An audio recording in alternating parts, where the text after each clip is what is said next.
bersama saya di channel saya Taufan Catur. Bagaimana kabar teman-teman hari ini? Semoga selalu dalam lindungan Allah Subhanahu wa Ta'ala. Amin. Dan tujuan saya di sini ingin sedikit berbagi mengenai pengalaman kami ikuti sidang nikah di pengadilan agama. Nah, sebelum itu saya ingin sedikit memperkenalkan diri saya dulu nih. Perkenalkan, nama saya Taufan Catur, saya asalnya dari Tegal dan usia saya saat ini 21 tahun. Dan samping saya ada saya istrinya. Istri saya. Nama saya Nilam. Usia saya itu baru 18 tahun dan asal saya dari Majalengka, Jawa Barat. Dan alhamdulillah bulan Oktober kemarin kamu telah melangsungkan pernikahan di Majalengka. Ya, Nah, tapi kalau aturan pemerintah saat ini itu kan buat nikah di KUA atau biar dapat buku nikah itu harus usia minimalnya itu 19 tahun, baik dari pihak laki-laki maupun perempuan. Nah, sedangkan istri saya itu masih berusia 18 tahun, bahkan kurang.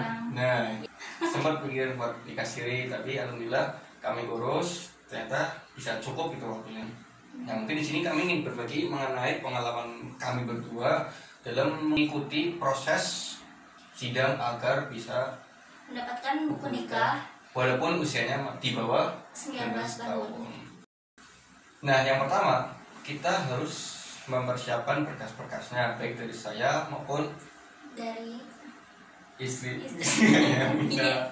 Berkasnya itu ya berkas nikah pada umumnya ya. Pertama tuh kayak ada fotokopi KTP, fotokopi KK, ijazah, terus ada pas foto 2x3, 3x4, sama 4x6 itu kira-kira dipersiapkan saja 3 lembar lah masing-masing. 3 lembar, backgroundnya biru.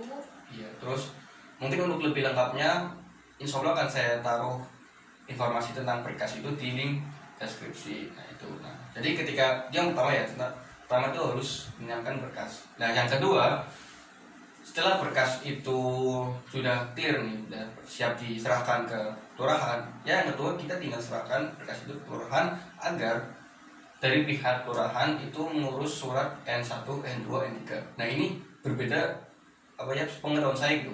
Pengetahuan saya itu N1, N2, N3 itu saya buat sendiri gitu. Dan ternyata itu justru yang buat dari pihak kelurahan. Nah, saya tadi tinggal menyerahkan berkas-berkas yang tadi, terus tinggal diserahkan, terus sekitar 2-3 harian surat N1, N2, N3 dan seterusnya sampai selesai itu bisa langsung dipakai buat daftar di KUA. Itu dari pihak laki-laki. Terus dari pihak perempuan itu kan belum cukup usianya ya.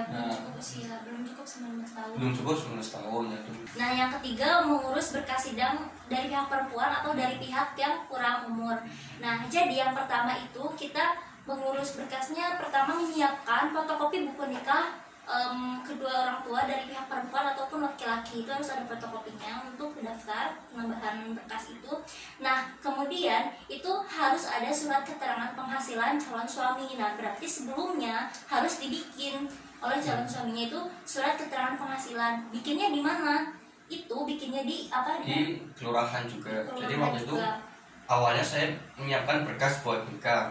Nah, setahu saya kan itu sudah clear, bisa buat langsung daftar nikah. Nah, ternyata kan harus ikut sidang. Jadi saya datang lagi ke kelurahan untuk meminta dibuatkan surat keterangan penghasilan. Nah, itu kayaknya nggak ada syarat-syaratnya, tinggal datang aja terus ditanya-tanyain tentang usahanya apa, gitu, penghasilannya berapa. Nah, itu. Jadi saat itu saya bawa ke pihak perempuannya surat keterangan penghasilan itu. Terus kan tadi udah siap buku nikah kedua orang tua, terus surat keterangan penghasilan. Nah, yang ketiga itu surat keterangan hamil atau tidak hamil. Ini bagi calon pengantin perempuan kurang umur, yang kurang usia itu dari perempuan. Kalau laki-laki kan nggak mungkin hamil, nah ini dari perempuan. Surat keterangan ini bisa kita dapatkan dari mana sih gitu. Nah, surat keterangan ini bisa kita dapatkan dari rumah sakit umum daerah kalian. Jangan membuat surat keterangan di luar daerah kabupaten karena nanti itu prosesnya bisa panjang lagi atau kalian bahkan bisa ditolak. Tesnya seperti apa? Nah, tesnya itu simple aja sih, sama seperti kayak tes kehamilan biasa, kayak di tes pack, terus hasilnya keluar ditulis dalam surat, tanda tangan, cap, udah selesai kayak gitu. Pada saat itu dari pihak desa saya, kelurahan saya itu mewajibkan adanya hasil USG supaya lebih akurat gitu. Jadi pada saat saya sudah mendapatkan surat keterangan tidak hamil itu, saya mesti USG lagi. Nah, saya USG, udah deh hasilnya keluar. Jadi berkas surat keterangan hamil tidak hamil plus USG saya sudah siap. Nah, kemudian selanjutnya setelah itu untuk berkas tambahannya kita menyiapkan uang ya, itu kurang lebih 1 juta. Untuk apa sih uang 1 juta tersebut? Nah, jadi emang itu udah ketentuan ya, udah ketentuan dari negara untuk membayar biaya panjang perkara kurang lebih 1 juta. Ya. Ketika sudah selesai menyiapkan berkas sidang, selanjutnya yang keempat itu menyerahkan berkas sidang itu ke pihak kelurahan dari pihak perempuan. Ya.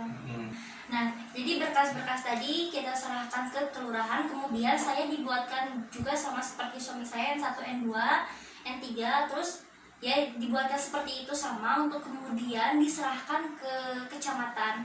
Fungsinya buat apa? Jadi untuk sidang itu kita harus, khususnya saya itu harus ada surat penolakan dari KUA daerah saya, kecamatan saya gitu.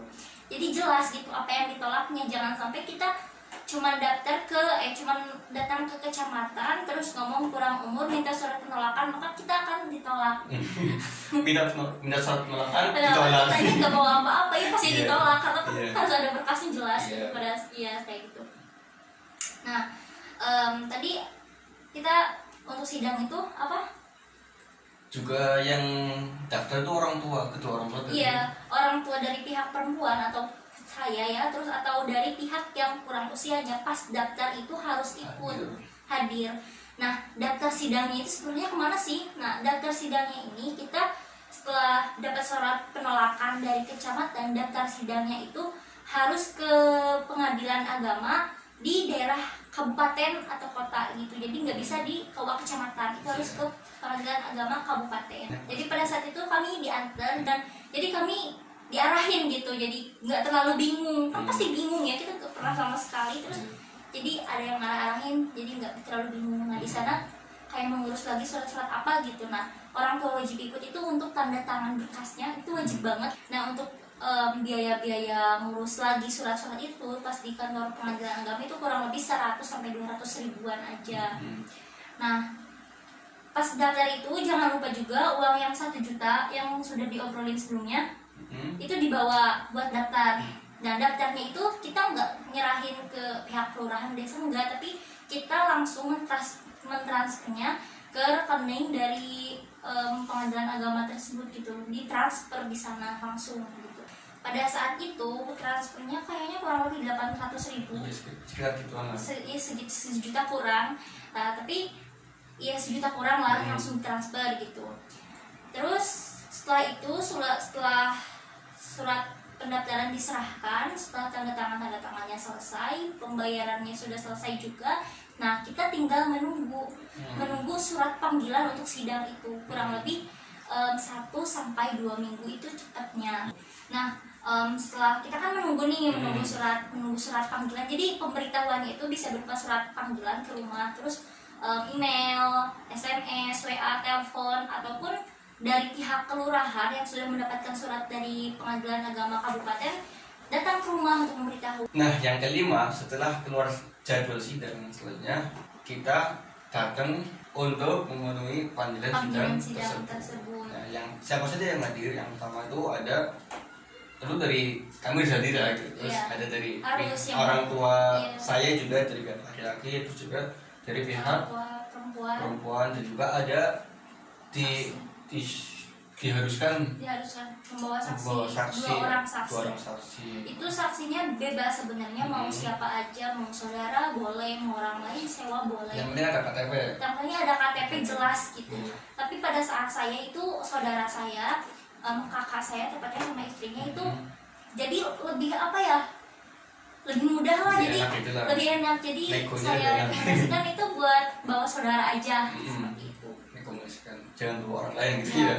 Nah jangan lupa pas sidang ini kita harus membawa berkas-berkas asli, baik itu KTP, KK, buku nikah orang tua, itu semuanya asli harus dibawa, jangan hanya bawa fotokopiannya saja. Ya, jadi waktu itu kami membawa 4 berarti ya kan, yang 4 berkas loh. Iya. Yang satu yang asli semuanya, Iya. terus yang kedua tuh yang buat persiapan nikah di KUA, Ya. terus satu lagi yang buat sidang, terus satu lagi yang buat cadangan barangkali Iya. yang gitu. Jadi kami bikin 4 stok map gitu terpisah, yang isinya mungkin hampir sama KTP, kakak, sebagainya gitu. Iya. Nah, lanjut ke proses sidang. Proses sidang. Sidang. Jadi kayak pas dengar proses sidang pasti kan pikirannya wah iya. gitu ya kan. Malu. Malu gitu. Sebenarnya sih santai aja, cuman emang sedikit tegang. Tegang. Padahal jadi gini, saya tanya suami saya juga gini, tegangan pas akad, Iya. tegangan pas akad atau tegangan pas sidang? Katanya lebih deg-degan pas sidang Iya. gitu. Karena waktu kalau akad kan saya kan sudah sering lihat orang akad gitu. Kan belum pernah lihat sidang nikah tuh ternyata gitu ya. Jadi emang pada saat itu kami belum ada gambaran Iya, sama belum sekali. gambar sama sekali nih gitu. gimana gitu. Nah, Padahal cuma 2 orang ya di sini, Iya. cuma 2 orang. ada orang. Nah, di dalam sidangnya itu gimana, kita dari mulai tempat duduk itu udah ada tempat-tempatnya. Ya udah ada tempatnya. Terus pertanyaannya apa sih gitu yang ditanyain di sidang? Pertanyaannya sebenarnya pertanyaan umum seperti contohnya ke saya, kenapa saya pengen menikah padahal usia saya masih di bawah umur kayak gitu. Terus bisa nggak ditunda? Untuk ditunda ini bisa nggak gitu?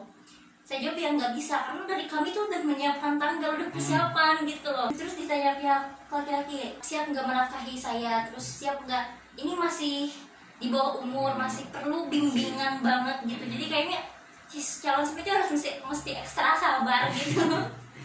Kayak gitu. Terus ditanya juga kedua orang tuanya. Semuanya ditanya. Semuanya ditanya. Terus ditanya kedua orang tuanya. Saya ditanya, saya nikahnya dipaksa orang tua enggak gitu. Gitu saya ngomong ya enggak gitu. Dan terus ditanya orang tuanya, nah untuk saksi itu ngapain? Berdua itu mereka ngapain sih gitu? Mereka itu bertanya tentang kesaksiannya bahwa saya itu masih belum menikah. Terus saya itu anaknya kedua orang tua saya. Terus setelah selesai di persidang ketok palu.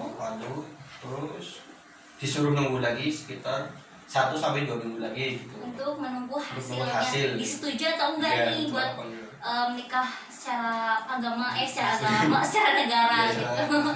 Dan alhamdulillah hasilnya itu keluar seminggu juga ya, Iya, juga ya. seminggu. Pas banget seminggu. Hari Hamil 5 itu baru keluar. Kan baru keluar terus yang ada kembalian gitu.